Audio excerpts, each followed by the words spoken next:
pledge allegiance to the flag of the United States of America and to the republic for which it stands, one nation, under God, indivisible, with liberty and justice for all.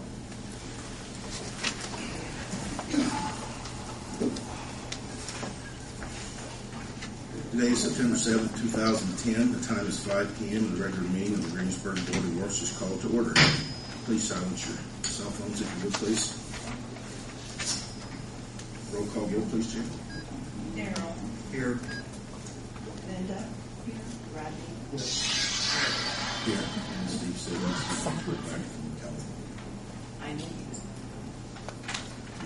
Be here today.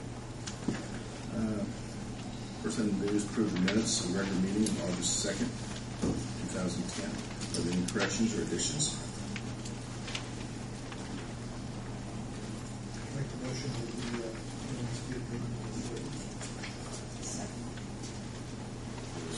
Please, Jim. Darrell. Yes. Linda. Yes. Rodney. Yes. Aaron.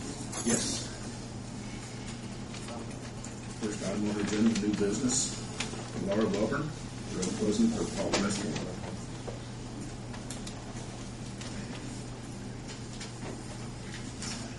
Good afternoon. Good afternoon.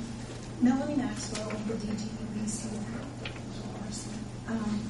went to the county commissioners meeting because I could not attend, but they did approve our use, and we have discussed this too with Brian Heaton, the police chief, with the fire chief, and our street department. And I believe they're all in agreement that we close the streets that we had discussed before. Right now we have 52 booths printed out, and we received 4 this morning, so we should have a pretty good show. We just had a meeting this afternoon from the last quarter as well. So Do you know how it was compared to last year, Laura? How many booths were rented last year?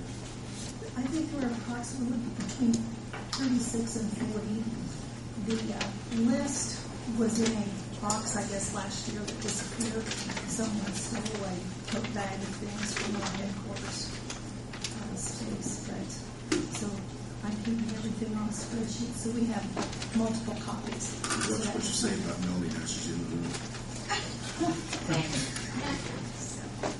She did a good job representing us. The only concern that I heard was the parade route. Mm-hmm. That if you close that all off, how are we going to do it? I believe we can close off a portion of the street where they can still come through the normal route or the old route that they've done in the past. So you open it up temporarily for the parade and then we close it. Yeah. And we should be able to get around that, I believe. That sound okay to the police and fire and the street? So you're not going to have booths in Washington Street? At this time, I think they'll just be in the yard, but for safety's sake, I think we need to have that blocked. Are you wanting to block those with the cement barricade type structures? I know that's what was discussed. And I bring that up because that becomes a labor issue in the street department. I think they could be partially blocked, but not completely. I'm willing to. From a safety point, it needs to be blocked all the way across. I mean, otherwise, why you have? We have to put wood barricades at the corners due to the fire lanes. Right. But in the middle, it can be the cement barricades. And Then when you run the parade, you want it to go through the middle of the block, correct? we had talked about taking the Just parade go down Washington Street, down the side street of main source there, instead of back around to the square. Oh, going west on Washington. Oh, okay. Yeah. Okay. Oh, okay. Okay. Well, I think that's resolved. Okay, so instead of turning east by the courthouse on the north side, we want to turn west to Washington. So that'll work, gentlemen. I think I'll take care of it then, Laura. Okay. How are our issues with the businesses and those? As far as I know. And I do know that we're going to be using part of the chamber office for our entertainment to stay in, and then we're also having a silent auction. But that's just other things that we're doing. Wish you all the best of luck in the world. Thank you.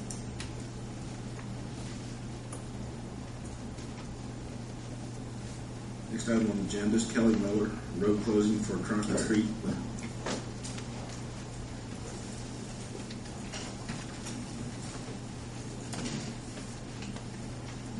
We were at the commissioners meeting this morning to present this event to them, and there was some discussion on insurance, but once we get that settled, we do need to ask permission to close the south side where the farmers market area meets in order for this event to take place. For those of you that aren't familiar with it, trunk or treat is a safe alternative to trick or treating, and it will take place on October 30th from 3 to 8 p.m. We have spoken with the fire department, the police department, and the street department, and are working with them as far as safety for different things going on, and they are all in support of blocking off that area. Closed for how long? The street will be closed from 9 a.m. on Saturday until 10 p.m. on Saturday to cover setup and cleanup from the event.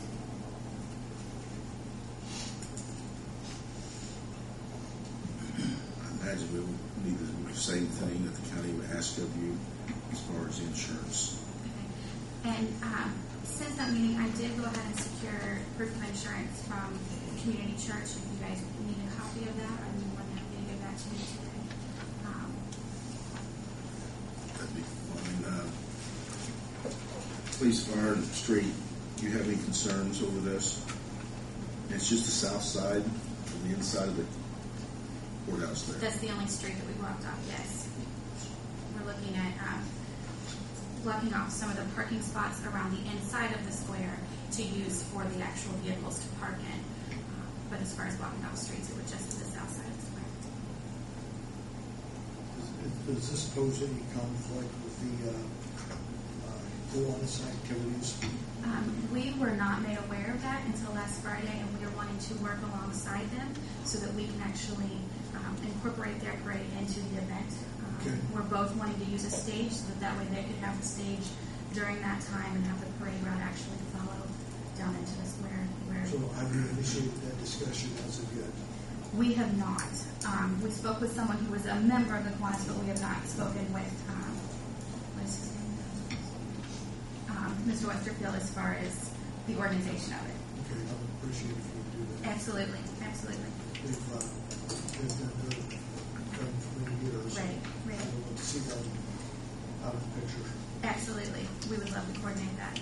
Chief Chastain, Yes. do you have any information on that? I did talk with Doug after these young ladies came and spoke to me the other day, just to see a lot that's going to have to do with whether it has, coincides with or not, is at which time the city deems trick or treat. If they move trick or treat to Saturday, the Kiwanis will be on Friday night. If they leave it on Sunday, when Halloween is, then it would be on Saturday and would coincide with what Kelly and them were doing. So a lot of it's going to depend on what happens at the council meeting and so on with setting up when trick or treat's going to actually be. So. We really don't know yet. I had Janet look up the information a week or so ago, and the way it was done was at 04, 05.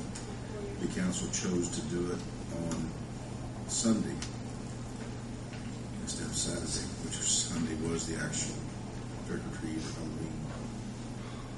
I don't know what they will come up with. I think they might have shortened the hours that year an hour. It was 5 to 8.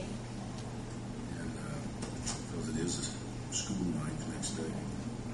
So we'll know more about that in a couple hours. Is there any more questions from anyone? If not, just present the insurance to our clerk treasurer with the insurance, and that should take care of it. Okay. That's right.